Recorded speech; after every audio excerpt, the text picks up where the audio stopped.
On se retrouve aujourd'hui pour une vidéo très anticipée par vous et franchement par moi. Aujourd'hui on va crash tester cette palette Xenon de Natasha Denona.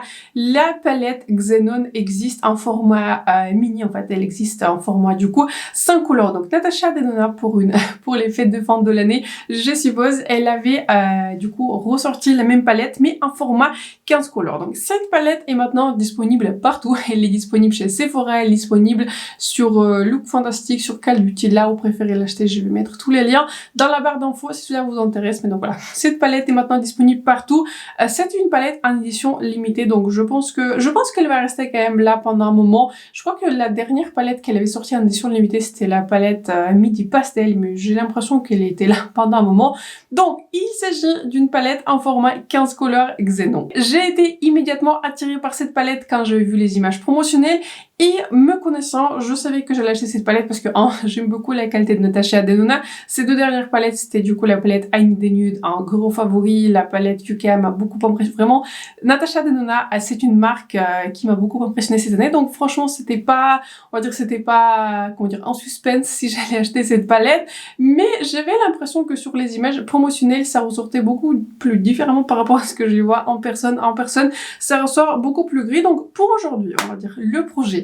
Je vais faire un look avec vous, je vais partager mes premières impressions du coup sur cette palette, pardon, et ensuite je vais partager on va dire les swatchs et les comparaisons parce que autant c'est une colorstory qu'on ne voit pas tous les jours, mais j'ai quelques palettes dans ma collection à laquelle je peux la comparer. Bienvenue dans la partie tuto avec la nouvelle palette Xenon de Natasha Denona. Je vous remontre la palette, je trouve que la palette elle est très jolie, je l'ai pas encore utilisée, donc pour moi ce sont des premières impressions aujourd'hui.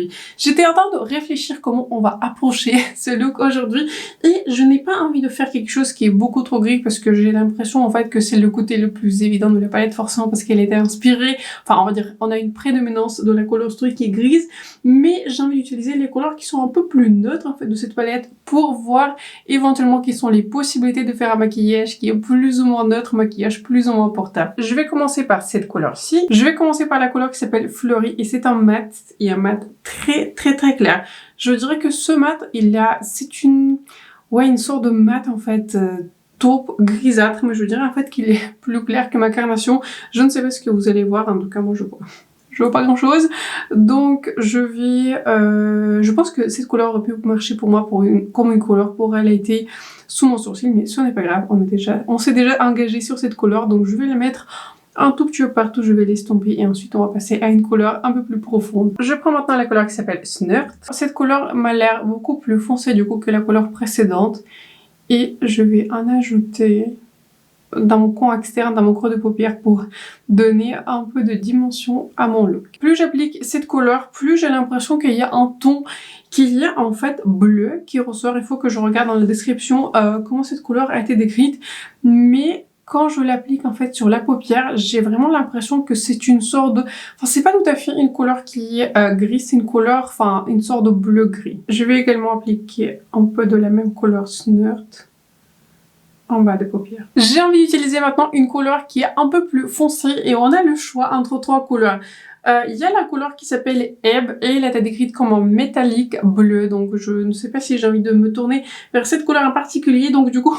Le choix qui nous reste, ce sont ces deux couleurs-ci. Cette couleur au milieu qui s'appelle Sposh, c'est une couleur crème poudre, donc je pense que je vais commencer par celle-ci. Je vous avoue que la formulation crème poudre, ce n'est pas ma préférée parce que sur mes paupières qui sont très grasses et en plus avec une très bonne base, ça a tendance un tout petit peu à disparaître. Donc il faut que je fixe forcément ce genre de couleur crème poudre. Donc je pense que je vais commencer par la couleur Sposh et ensuite je vais utiliser la couleur Night Sky. Elle a été décrite comme une couleur qui est un métallique noir. Je vous avoue que je vois pas beaucoup d'aspect métallique dans cette couleur-ci. Je vais prendre cette couleur Sposh sur un petit pinceau plat et c'est la seule couleur en fait crème poudre dans cette palette et je vous dis sincèrement je suis très contente, mais au-delà du fait que les couleurs crème poudre ne sont pas les plus longues tenues, on va dire comme ça, sur moi, sur mes paupières, je trouve que en fait ils sont plus faciles à travailler, on va dire, que les mats, puisqu'ils sont beaucoup moins pigmentés. Il faut bâtir la pigmentation, mais en même temps je vois la couleur très foncée dans le pan et là sur ma paupière je vois que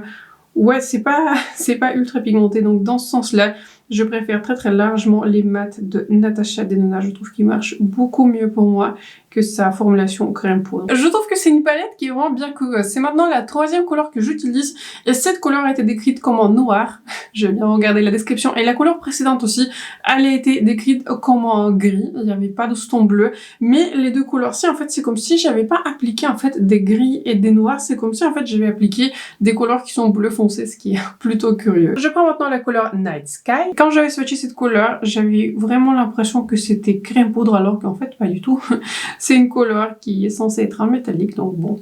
Je vais l'appliquer du coup par-dessus de la couleur crème poudre et ensemble du coup ils approfondissent bien mon coin externe de sorte, voilà, on part déjà sur un smokey. J'espère que le lumineux sur la paupière sera bien lumineux pour éclaircir tout ce maquillage et j'aime beaucoup comment il s'applique. Je vois pas du tout cet aspect qui est métallique, peut-être un tout petit peu de luminosité, mais cette couleur Night Sky en fait en termes de texture et en termes de performance et on va dire l'apparence en fait sur la paupière, il se rapproche beaucoup plus en fait d'un satin que d'un métallique. Je prends la couleur qui s'appelle Skiff. La couleur me paraît vraiment très jolie, très réflective. Elle n'est pas super pigmentée, on dirait que c'est plus un topper et je vais l'appliquer du coup sur toute ma paupière mobile. Je prends maintenant cette couleur-ci qui s'appelle Greux. Je vous dis sincèrement, ce n'est pas la palette la plus facile à montrer à la caméra parce que je trouve que le packaging il est vraiment très réflectif. C'est un gris métallique. Je sais pas, j'ai pas trop aimé comment la couleur précédente s'est appliquée. J'ai beaucoup de mal à la prélever et j'ai l'impression qu'elle est à la limite du hard pen. Elle est à la limite de se salir. Donc j'ai envie d'ajouter un tout petit peu plus de transition qui soit homogène. Donc je vais appliquer un tout petit peu de cette couleur entre mon coin externe et l'autre couleur. Je prends maintenant la couleur qui s'appelle Stella. Quand je vais swatcher cette couleur, c'est une couleur en fait qui est vraiment à la limite du topper, qui m'a fait beaucoup penser, vous voyez, à ce Diamond Bomb par Fenty qui est ce genre de paillettes là, qui sont un tout petit peu transparentes et j'ai envie de mettre cette couleur vraiment sur le centre de la paupière pour éclaircir mon centre de la paupière. En dernière étape, je vais prendre la couleur qui s'appelle Rim. Je vais donc appliquer cette couleur en fait qui est en blanc satiné très clair dans mon coin interne et avec la même couleur, je vais éclaircir sous mon sourcil. Voici le maquillage final avec la nouvelle palette Xenon de Natasha Denona. Comme d'habitude, je vous inclus quelques images rapprochées de ce look. Je vous dis rapidement les produits les plus notables sur mon visage et ensuite on va passer à mes premières impressions et également au swatching comparaison parce que je trouve que c'est très important. Mais j'aime beaucoup ce look. Je trouve que ce look, il a très bien tourné. Donc pour le finir, j'avais ajouté le mascara, le MAC Stack par MAC que je vais découvrir dans le calendrier Look Fantastique qui initialement m'a pas impressionné plus que ça, mais en fait, je l'ai mis de côté pendant à peu près 1 semaine et demie. Et là, plus je l'utilise, j'ai envie de l'utiliser tous les jours. J'ai mis de côté tous mes autres mascaras. Donc ça devient plutôt un gros favori dans les mascaras. Sur mes lèvres, je porte le crayon par MAC Strip Down, un classique pour moi. Et un rouge à lèvres par Lisa Eldridge, un couleur Meet Me in Berlin. Et c'est une couleur qui est un tout petit peu beige rouge. J'aime beaucoup cette couleur. C'est une formulation qui est satinée, très confortable. Pas la plus longue tenue, mais extrêmement confortable. Je me suis dit que ça a bien matché ce look qui est plutôt festif. Pour mon highlighter, je porte une combo entre un produit aussi, pareil, un produit qui est nouveau du coup, le nouvel highlighter par Anastasia Beverly Hills sur lequel la review va venir bientôt. Et je l'ai mixé, enfin pas tout à fait mixé. J'ai réussi à utiliser ce produit par Rabanne qui s'appelle Metal Shot. En fait, c'est une sorte de, je sais pas quoi, c'est une sorte de highlighter liquide métallique. Je l'avais appliqué au doigt et franchement j'aime beaucoup le résultat. Je trouve que c'est un produit qui est très intéressant à utiliser. C'est le produit en fait que j'avais commandé dans les mêmes commandes du coup quand j'avais acheté la palette Xenon et je vais continuer à le tester. Et pour le blush, j'avais fait un gros mix. Je sais pas pourquoi, je me sentais très créative en tant que blush. J'avais utilisé cette palette-ci, j'avais mixé cette couleur-ci en base, un tout petit peu de cette couleur-ci et un tout petit peu de couleur rosée parce qu'en mixant ces deux couleurs, je me suis rendu compte en fait que c'était un blush qui est un tout petit peu trop foncé par rapport à ce que je voulais, par rapport à ce que j'anticipais. Donc j'avais ajouté un tout petit peu de couleur violette pour éclaircir cette combo. Parlons donc de la palette et de mes premières impressions. Et vous savez, quand j'avais reçu cette palette, quand j'avais ouvert mon colis, je ne sais pas comment ça rend en caméra et en général, quand je fais des vidéos, j'essaie de faire en sorte que le rendu en caméra soit le plus fidèle à ce que je vois comment dire, en personne, comment je vois la palette en personne. Je trouve que c'est une palette qui est vraiment très curieuse. Je dirais que c'est une palette caméléon en fait, parce que Sur les images promotionnelles, je voyais pas exactement la même palette que j'avais reçue en personne. En personne, cette palette paraît beaucoup plus grise, elle est beaucoup plus contrastante et elle est beaucoup plus grise. J'ai l'impression en fait que les couleurs qu'on voyait sur les images promotionnelles ressortent moins. J'espère que ça a du sens ce que je vous raconte. Mais par exemple, cette couleur-ci, on dirait que c'est un gris. Cette couleur-ci, elle a un petit tournant rosé, mais on le voit pas beaucoup. Cette couleur-ci, je pensais que ça allait être une couleur qui est plutôt neutre, mais au final, j'ai l'impression que je me retrouve à nouveau avec une couleur qui est grise. Je trouve que c'est une palette qui est assez intéressante, c'est une palette caméléon, et ça sera une palette, en tout cas, d'après ce que je le comprends, ce sera une palette très dépendante de votre carnation et de votre sous-ton. Pour référence, j'ai une carnation qui est claire et moyenne, plutôt voilà. Moi je suis, on va dire, dans les derniers clairs moyens en termes de fond de teint. Et j'ai un sous-ton qui est olive, qui est très jaune. Donc tous les tonalités qui sont froides, les roses, les bleus, etc. ça ressort beaucoup plus sur moi parce que, on va dire, le sous-ton qui est jaune, les sous-tons qui sont plus chauds, ils sont très naturels pour moi. Les sous-tons qui sont très contrastants, c'est-à-dire le rose, le bleu, etc. ça ressort beaucoup plus sur moi.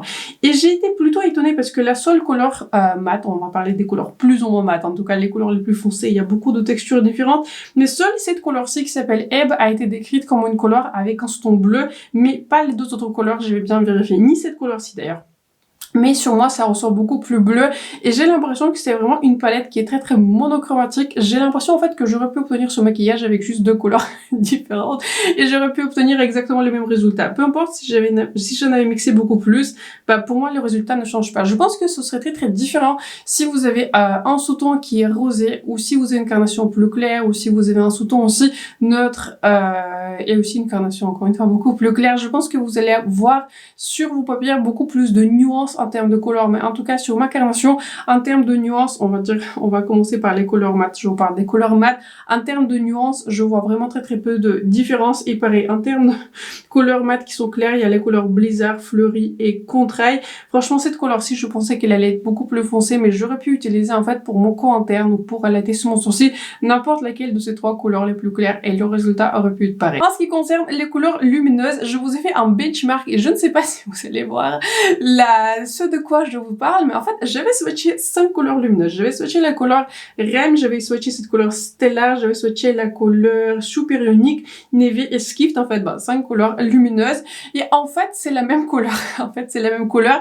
Donc, je ne sais pas, je peux voir que ce n'est pas exactement la même couleur, puisque la texture n'est pas tout à fait la même, il y a un tout petit peu de changement, mais franchement, j'aurais pu appliquer n'importe laquelle de ces 5 couleurs sur ma paupière et le résultat, franchement, n'aurait pas changé. Je suis vraiment très étonnée que cette palette propose des tonalités en fait et des couleurs aussi similaires alors que sur les images promotionnelles j'avais l'impression que la palette était beaucoup plus diverse. On va dire comme ça, je vais résumer ce que j'en pense. Je trouve que c'est une palette qui est très redondante. En fait, en termes de couleurs, et encore une fois, ça part de quelqu'un qui a ma carnation, on va dire, et mon expérience.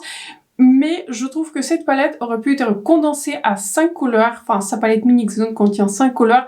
Je trouve que en fait si on condensait, par exemple, si on avait mis juste une couleur foncée, une couleur grise, une couleur claire et enfin par exemple je sais pas, ces deux couleurs on va dire une couleur de ton moyen et une couleur on va dire plutôt foncé pailleté, franchement on n'aurait rien perdu parce que le résultat je pense que j'aurais obtenu sur mes yeux serait été pareil. Donc j'aime beaucoup ce look, franchement j'aime beaucoup ce look, je suis pas du tout déçue on va dire en termes de résultat. Je trouve que le look il a très bien tourné, je me sens très glam, c'était facile à le réaliser, j'ai pas rencontré on va dire de difficultés en termes de performance, mais en termes de tonalité je ne suis pas sûre si je ne suis pas sûre si j'avais fait un meilleur achat en achetant à 70 € une palette alors que j'aurais pu réaliser exactement le même look avec juste 5 couleurs. Comme vous savez, en dernière partie de la vidéo, et c'est ma partie préférée personnellement, j'aime beaucoup faire des swatchs et des comparaisons et c'est la partie aussi que vous appréciez beaucoup parce que franchement ça ne sert à rien d'acheter des doublons. Donc je me suis dit que je pourrais trouver des comparaisons intéressantes à cette palette Natasha Denona et c'est le cas. Donc je vous remontre à nouveau la palette, je ne vais pas la comparer à aucune des palettes dans ces formats midi etc. parce que je trouve qu'en termes de color story c'est très unique et je n'ai pas la palette mini Xenon donc voilà, ça ne sert à rien de comparer, mais une comparaison que je me suis dit pourrait être très intéressante pour vous, je l'ai comparée à ce quad par Kaleidos. Ce quad s'appelle Black Jasmine, je viens de faire une recherche Google parce que je me rappelle plus trop comment ça s'appelle et il n'y a rien qui est écrit du coup sur le derrière. Donc c'est un quad qui est extrêmement similaire en termes de tonalité et je vais vous dire comme ceci. Si vous avez ce quad, vous n'avez pas besoin de cette palette de Natasha Denona parce que j'aurais pu créer exactement le même look avec ces 4 couleurs que je vais créer avec la palette de Natasha Denona. Plus ou moins différent, peut-être avec la palette de Natasha Denona, j'ai un peu plus de variété en termes de texture, mais sincèrement sur les yeux, ça aurait pu être pareil. Donc si vous avez ce quad, vous n'avez pas besoin de palette de Natasha Denona. Si vous êtes intéressé par les palettes de Natasha Denona et vous êtes pas opposé à acheter un quad, je vous recommande ce quad par Kallados. La qualité, c'est un 10 sur 10. La qualité, elle est excellente. Le lumineux, il est très impactant. Vous avez en plus un noir qui est mat, ce qui manque dans la palette de Natasha Denona. Donc, si vous avez ce quad ou si vous êtes intéressé, je vous recommande de prioriser, je sais pas si ça existe, prioriser ce quad de Kallados à la palette Xenon de Natasha Denona. Une autre palette que je pensais allait être similaire, mais finalement, pas plus que ça, je l'ai comparé à la palette par Vive qui s'appelle 90s et franchement pas tant que ça. C'est une palette que j'aime beaucoup, c'est une palette que j'utilise très souvent, surtout pour les couleurs mat. Je trouve que les couleurs lumineuses sont pas les plus faciles à utiliser, sont jolies métalliques, mais je trouve que pour moi ça manque d'impact et en général j'utilise cette palette par Vive en combinaison avec un ou plusieurs fards spéciaux de Pat McGrath pour rajouter un tout petit peu plus de brillance pour passer à un niveau supérieur, n'est-ce pas? Et en fait plus je la swatchais comparée du coup à la palette Xenon de Natasha Denona, cette palette-ci elle est beaucoup plus neutre en fait, elle est beaucoup plus beige. Il y a un fort thème en fait qui est beige, même dans les gris dans cette palette. Alors que dans la palette Xenon, en fait, elle se rapproche encore une fois beaucoup plus du quad par Kallados parce qu'elle est beaucoup plus grise en fait. Mais en termes de variété, je peux avoir plus de looks différents avec cette palette qu'avec la palette Xenon. Donc si vous avez cette palette 90s, je pense pas que l'achat de Xenon serait inutile. Donc voilà, pour moi ce sont pas du tout des palettes dupes, ce sont des palettes qui sont très différentes. Il y a l'inspiration qui est plus ou moins similaire, mais c'est une palette qui est beaucoup plus neutre, alors que la palette Xenon, elle est beaucoup plus grise. Et bien sûr, la comparaison qui m'a été le plus demandée, c'est à la palette Cremated de Jeffree Star. C'est une palette que j'aime beaucoup, et je pense que si je devais classer, je pense que ça, c'est ma palette préférée de Jeffree Star. J'en ai beaucoup, j'en ai combien? Je pense que j'en ai 6 ou 7, enfin, je les aime toutes, mais je pense que si je devais choisir une palette, c'est une grande palette. Si je devais choisir une palette de Jeffree Star, qui est pour moi, sort du lot, qui est très spéciale, c'est cette palette Cremated. Et quand je l'ai swatché, franchement, je vois tout de suite la différence.